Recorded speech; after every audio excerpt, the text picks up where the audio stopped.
tonga eto amin'ny fotoana ny fahamezana isika ripijery ajaina amin'izao takariva izao fotoana izay anaranao ny fampalalam-baovao eto amin'ny fahitalavitra matv miaraba tompoko lafinaritra tompoko vavy manasantsika mitiavana any atokantrano any anaraka hatramin'ny farany fampalalam-baovao izay entina amintsika amin'ity takariva ity isongadina tamin'ity androany ity ny raharaha Claudine Razay Mamonjy ka makasika izay indrindra no isantarany ny fampalalam-baovao amin'izao takariva izao androany vao nangiran-dratsy tamin'ny 3 ora sy sasany no nakany mpiandro fonja ny Claudine Razay Mamonjy tetsy amin'ny HGR tetsy Ampefoloha tonga nanamarina indrindra ny antota taratasy nahafahana namoaka azy teny antoerana indrindra ary nisy andikany mpitsara malagasy notariany filohany Jemimara Daniel sy Mami Rasamuel.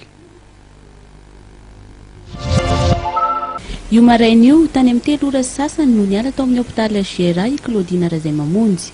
Ny mpiandro fonja no naka azy tao raha nitatitra avy amin'ny mpitsabo.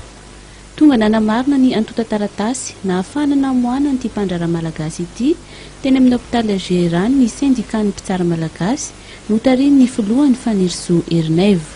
Nisy araka izany ny fifampiresahana ny antota taratasy nahafahana namoaka ny Claudine Razay Mamonjy.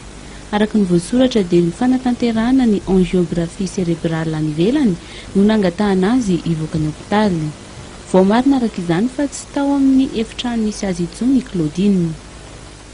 Fanamarinana telo no notakin'ny syndicat-ny mpitsara ahafahana manamarina fa tena ara-dalàna ny fivoahan'ity voafonjan'ny hôpitaly ahafahan'ny mitsabo tena any ivelany ity. Eo nisy mian'ny mpitsabo avy amin'ny ministeran'ny fahasalamana, ny juge d'instruction ary ny mpitsabo tetsy amin'ny hôpitaly HGR. Nalefa ny médecin chef aty zay hoe aty aminareo ny original an'ilay izy fa ny photocopie no any aminazy satria misy procédure maromaro manko manao an'io dia tiana verifiena fotsiny hoe ara-dalàna ve ilay processus sady. Ny talen'ny hôpitaly ihany koa dia nanamafy fa efa nivoaka ny hôpitaly izy nanambara moa tsy farany fa ny mitsabo ihany no andraikitra izy ireo amin'ity raharaha ity. Zay zany fitsaboana nataonay dia vita ny anjaranay dia izay.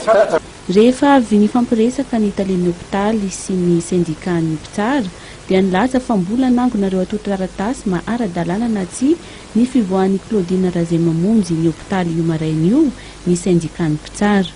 Dia fa lasa izy fa hoe lasa izy zareo tsy mahafantatra dia izay no tiana ho jerena hoe inona ilay taratasy lasa izy. Araka ny vaovao reraka izany dia efa niala ny Madagasikara ity mpandraraha ity izay voaroroy tamin'ny resaka kolikoly. Tsy fantatra hatreto raha any Maurice na La Réunion izy no nandeha itsabo teny.